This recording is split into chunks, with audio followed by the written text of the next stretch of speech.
Discussions میں حصہ لے اور کوئی اس قسم کا سلیکٹڈ کٹ پتلی کو استعمال نہ کیا جائے. تھینک یو ایوری بڈی.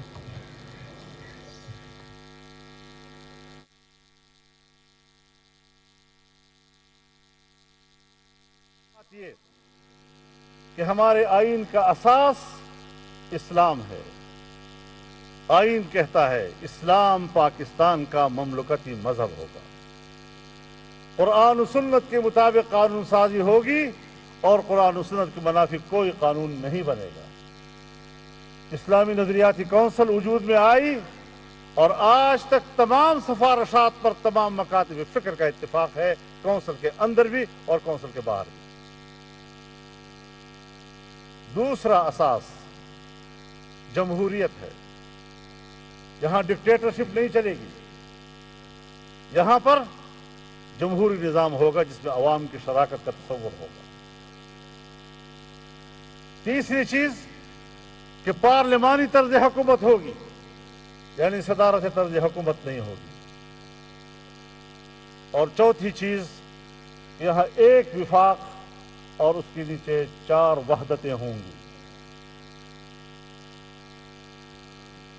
ہم اس وقت آگے بڑھے جب میاں رضا ربانی صاحب نے منظوری دے دی کہ ہاں یہ 4 باتیں ٹھیک ہیں. اور آج انشاءاللہ وہ میری تائید کریں گے. تو ان بنیادوں پر ہمارا ملک کھڑا ہے اور یہ آئین متفقہ آئین کہلاتا ہے. اس میں ذوالفقار علی بھٹو کے ساتھ 2/3 اکثریت تھی. اس میں لیفٹسٹ بھی تھے، رائٹسٹ بھی تھے، سینٹرلسٹ بھی تھے. خان عبدالولی خان بھی تھے، غوث بخش بزنجو بھی تھے، مفتی صاحب بھی تھے، جماعت اسلامی بھی تھی اور اپوزیشن کی دوسری جماعتیں بھی. لیکن طے کیا کہ ہر چند کے ہمارے پاس 2/3 اکثریت ہے، لیکن ہم نے آئین کی منظوری تب دینی ہے جب پورا ایوان متفق ہوگا اور اس اتفاق رائے میں سب کامیاب ہوگا.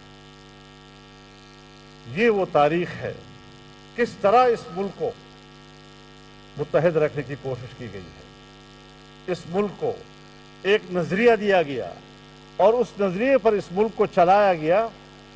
یہ چند باتیں ابتدائی طور پر میں اس لیے عرض کر رہا ہوں کہ جناب وزیر اعظم نے آپ سے خطاب کرنا ہے اور اس کے بعد یہ اجلاس چلتا رہے گا اور پھر آخر میں بھی میں انشاءاللہ دوسرا خطاب کروں گا تاکہ کچھ باتیں پھر میں اس موقع پر آپ سے عرض کر سکوں. وآخر دعوانا ان الحمدللہ رب العالمین. جمعیت علماء اسلام فیکے سربراہ مولانا فضل